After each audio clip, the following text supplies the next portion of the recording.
बुल्ले शाह को किसी ने पूछा कि हम अगर प्रभु को पाएं तो पाएं कैसे। तो बड़ा सोचना शुरू हो गया, वो भी इधर उधर जाना शुरू हो गया, कभी एक जगह जाए, कभी दूसरी जगह, कभी तीसरी जगह जाए। तो फाइनली इनायत शाह जी उस समय एक गार्डनर होते थे, किसी ने उन्हें बताया कि उनके पास जा तो तेरे को समझ में आएगी कि प्रभु को कैसे पाना है, जो अच्छी सदा तक खुशियाँ क्या हैं। तो वहाँ चला गया। वो ज़माना था जब किसी गुरु के पास कोई शिष्य है तो उनको वो सेवा में लगा देते थे। तो इनायत शाह जी ने बुल्ले शाह को सेवा में लगा दिया, गार्डनिंग करने के, वो गार्डनर थे खुद। ये प्लांट्स यहाँ से उतार के यहाँ लगा दो, इनको पानी दे दो, और कई तो थिंग जो गार्डन में करनी होती हैं। टाइम निकल गया, एक हफ्ता निकला, 2 हफ्ते निकल, जब टाइम काफ़ी निकला तो बुल्ले शाह सो रहा है, मैं तो प्रभु को पाने आया था, तो मैं तो क्या बूटे को इधर उधर कर रहा हूँ। तो एक दिन इनायत शाह जी से पूछा कि मुझे तो बताओ तो सही कि प्रभु को पाना कैसे है।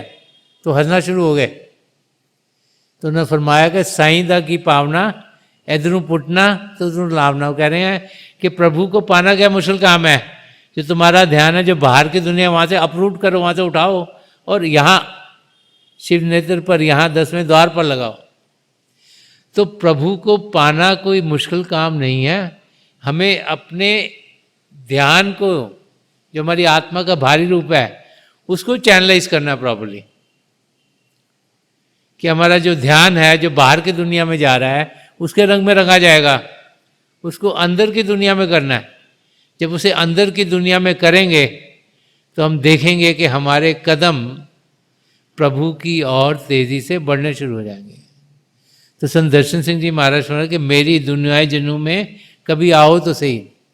वो फरमा रहे हैं कि खुशियों की दुनिया है, आनंद की दुनिया है, उसमें हम कदम तो बढ़ाएं। अगर माया की दुनिया में कदम बढ़ाते रहे तो ज़रूर तकलीफ़ें आती रहेंगी। और जब इस धरती पर आए हैं तो हमारे कर्म कटेंगे, तकलीफ़ें आएंगी, इंटरैक्शन होंगी। लेकिन जब इंसान उस तरीके से जीता है कि जो पंजाबी में मुहावरा है कि हथ कारवल दिल यारवल, कि दुनिया में जीना है, दुनिया का काम करना है, बस ध्यान प्रभु की ओर है, तो फिर बाहर की दुनिया की कोई तकलीफ नहीं दिखाई देती। तो फिर हम जैसे एयर कंडीशन अवस्था में रहते हैं। अब when your air conditioning homes तो क्या होता है, बाहर गर्मी आपको तो लग नहीं रही, क्योंकि आपके एटमॉस्फेयर एयर कंडीशन हो गया, हवा को आपने कंट्रोल कर लिया।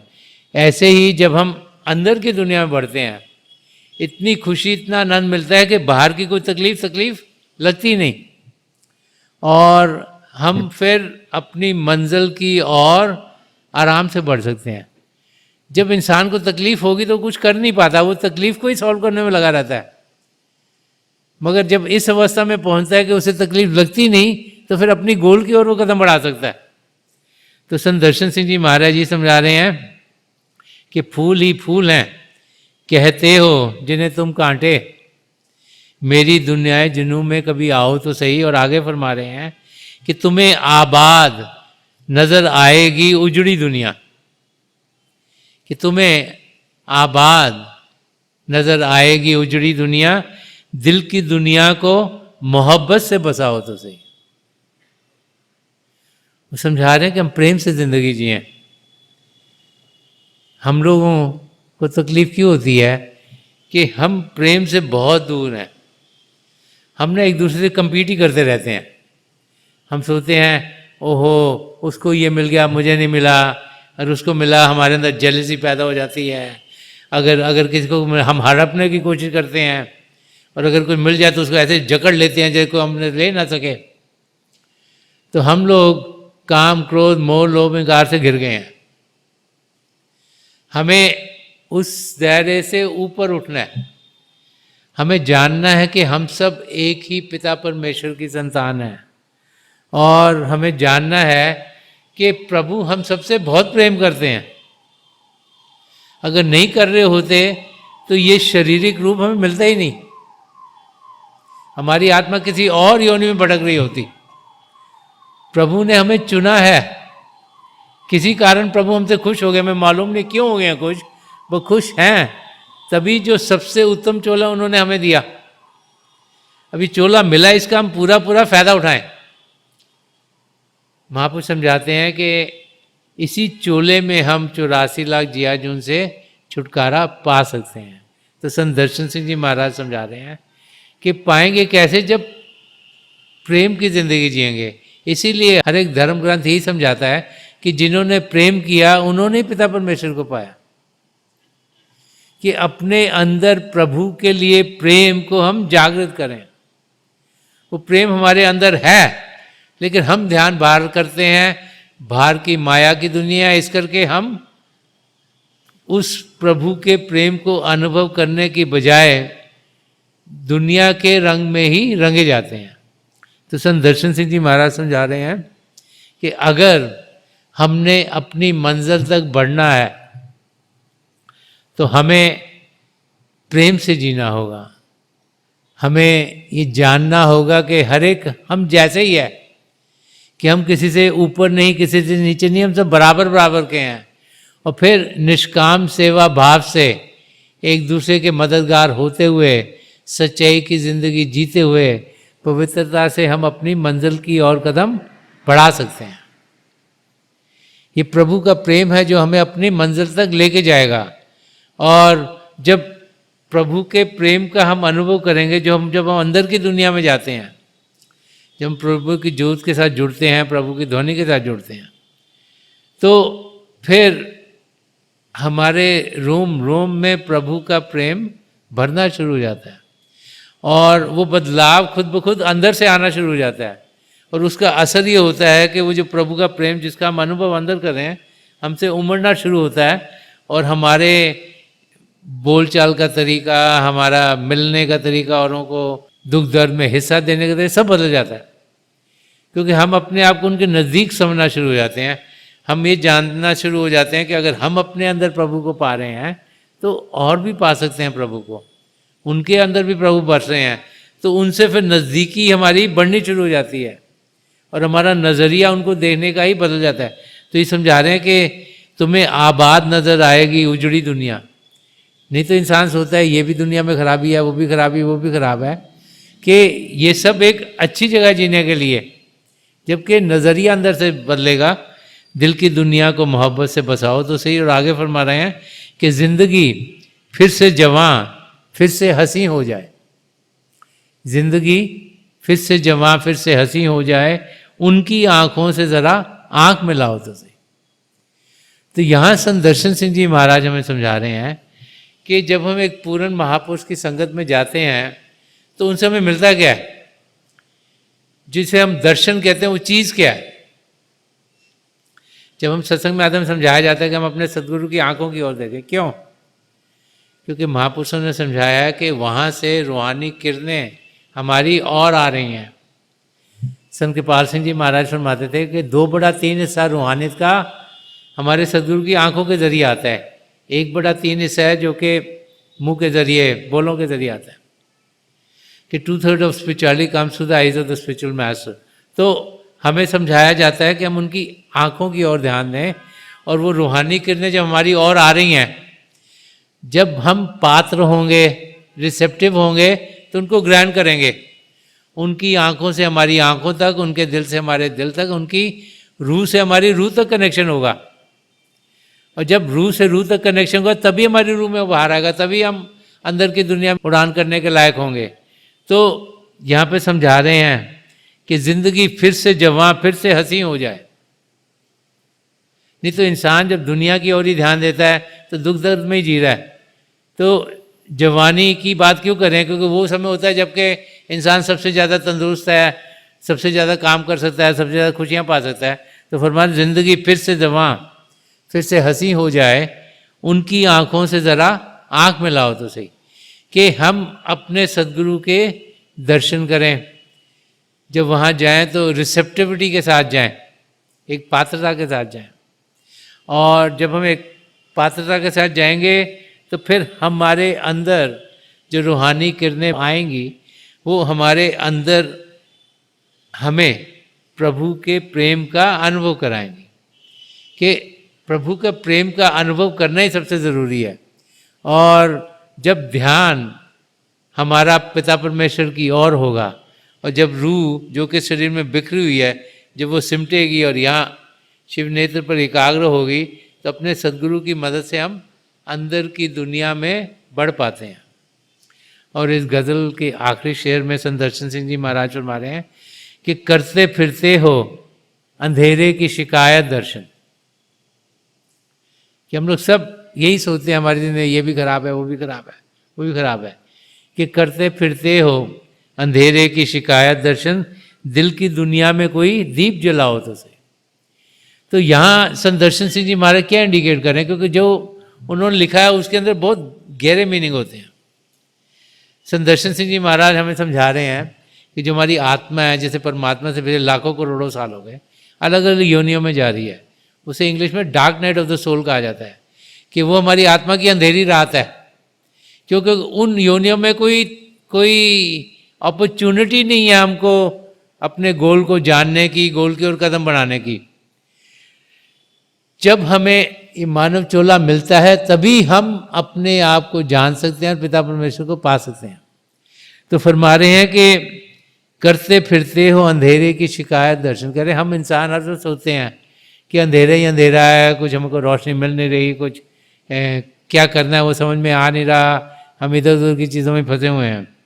कि दिल की दुनिया में कोई दीप जलाओ तो समझा रहे जो आत्मा जो कि इतनी योनियों में घूम रही है, जो उसे मौका ही नहीं मिला कभी प्रभु को जानने का, अब मानव चोला मिल गया, अब मौका मिला है, तो अंदर में दीप जलाने का क्या मतलब है कि हमें नाम की देन मिले, जो हमारे अंदर जो प्रभु की जोत बरसी उसके साथ हम जुड़ें। अब जुड़ें कैसे? हमारे शरीर के अंदर हमारा मन है और परमात्मा है और हमारी आत्मा है, तीनों हमारे अंदर है। अब आत्मा परमात्मा से मिल नहीं पा रही क्योंकि मन की दीवार है, तो मन की दीवार को हटाना है। तो कैसे होता है? जब हमें नाम की देन मिलती है तो क्या होता है, हमारे सदगुरु अपनी कमाई का कुछ थोड़ा सा हिस्सा हमें देते हैं। ये जो शिव नेत्र 10वां द्वार इसको खोलते हैं और हमें मन को शांत करने की टेक्निक सिखाते हैं, ताकि हम, शरीर को तो हर एक इंसान शांत कर सकता है, मन को शांत करना बड़ा मुश्किल है। ये कोई जगह ढूंढें जहाँ शोरगुल नहीं हो रहा और वहाँ अभ्यास के लिए बैठ जाए तो शरीर को हम आसानी से शांत कर सकते हैं। शोरगुल नहीं हो रहा, सुनने की इंद्री अंदर को खिंच जाएगी, खाएं पिएंगे नहीं, चखने की इंद्री खिंच गई, एटमोसफियर को बदलेंगे नहीं, सूंघने की इंद्री खिंच गई। चाहे एक से ज़्यादा लोग इकट्ठे अभ्यास कर रहे हो, किसी का शरीर किसको नहीं लग रहा, तो स्पर्श की इंद्री अंदर को खिंच गई, आँखें बंद करी तो देखने की इंद्री अंदर को खिंच गई। तो बैठ के आंखें बंद के पांचों इंद्रियों को अंदर को कहना बहुत आसान है। मुश्किल है मन को शांत करना। जैसे ही आंख बंद करोगे ये विचार आ गया, वो विचार आ गया, कल क्या किया, परसों क्या करना है, ट्रैवल कहाँ पे करना है, डॉक्टर को कब मिलना है, बच्चों को स्कूल में क्या पढ़ाना है, हर किस्म के ख्याल आते हैं। उसको शांत करना बड़ा मुश्किल। उसके लिए हमें एक मंत्र देते हैं ताकि हम मन को शांत करें, मन ही मन ध्यान प्रभु की ओर करें। तो समझा रहे हैं कि दिल की दुनिया में कोई दीप जलाओ तो सही, कि जब इस धरती पर आए हैं, इस मानव चोले में हम आए हैं, तो ज़रूरी है कि शिव नेत्र हमारा खुले, हम शरीर को शांत कर पाएँ, मन को शांत कर पाएँ, ताकि जो मन की दीवार है वो हटे, ताकि आत्मा का मिलाप परमात्मा से हो। तो जो हमारे सदगुरु हैं वो कैटलिक्स के माफक काम करते हैं। आपने जिन्होंने फिजिक्स केमिस्ट्री के लाए को, तो कैटलिक एजेंट होता है, जब दो चीज़ें मिलती नहीं उसको डालो तो जुड़ जाती हैं।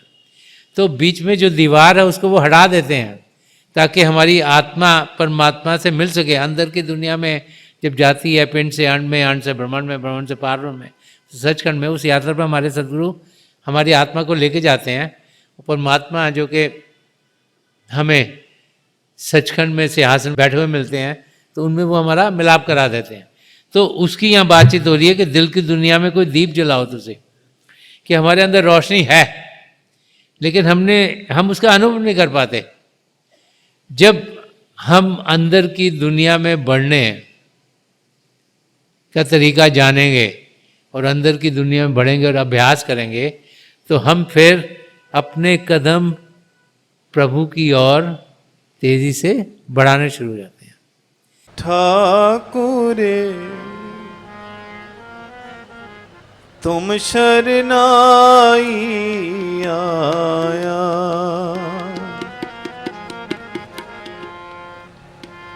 ठाकुरे तुम शरनाई आया,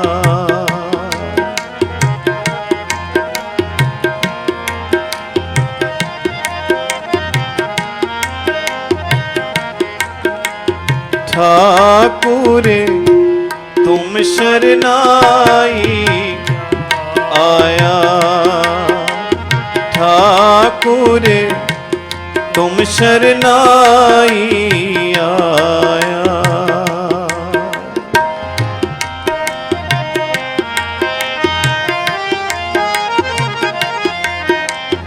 ठाकुर तुम शरनाई आया, ठाकुर तुम शरनाई आया। उतर गयो मेरे मन का संसार,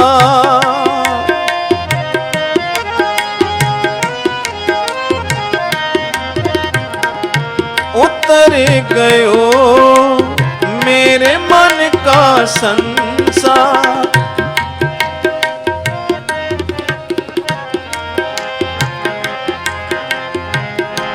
उतर गयो मेरे मन का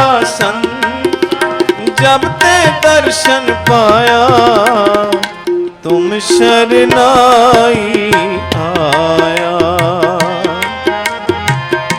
तुम शरनाई आया। ठाकुर तुम शरनाई आया, ठाकुर तुम शरनाई आया।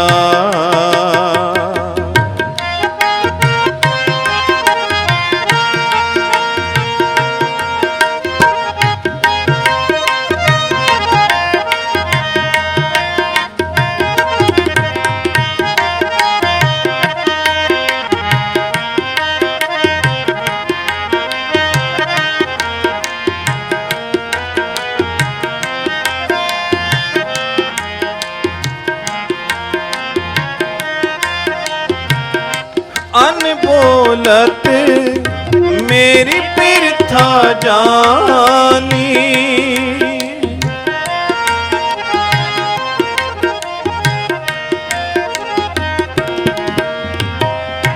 अनबोलत मेरी बिरथा जानी।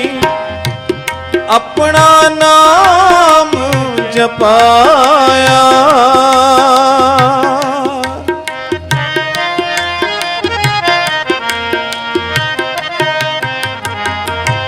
अनबोलत मेरी बिरथा जानी। अपना नाम जपाया, अपना नाम जपा। जब ते दर्शन पाया तुम शरनाई आया, तुम शरनाई आया। ठाकुर तुम शरनाई आया, ठाकुर तुम शरनाई आया।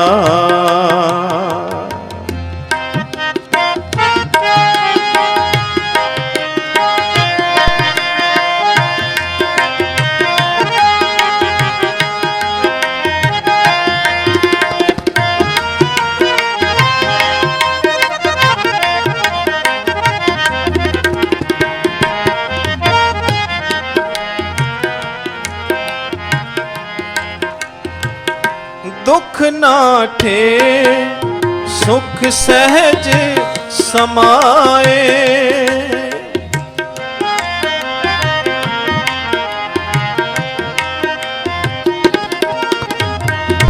दुख नाठे सुख सहज समाए।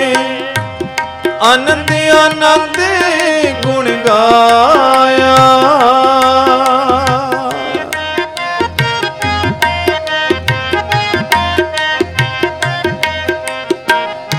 दुख नाठे सुख सहज समाए।